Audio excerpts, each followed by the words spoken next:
اطفالي يخدمون وياه. اي علاوي هذا حطيت السكينه على بلعومه. اي وحق الحسين وجت الزوار منها تمشي وما عندي ذبيحه ومركبه بس ثمن وعدس.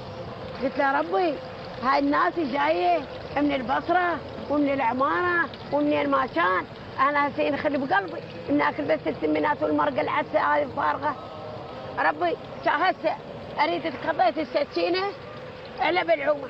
قلت له ربي تستعجب مني تقلب الطفل هذا عجل وذبح الزوار الحسن، استعجب مني يا ربي. وصرخت ذيس الصرخه والله وزيت كم محمد صرخت وخشيت للمطبخ ونعالي جن عجول اثنين والقصاب وياها. ذبحنا العجول وذبيت السكين الله من بلعوم الطفل ما اهمت بالطفل بس بزوار الحسين امي.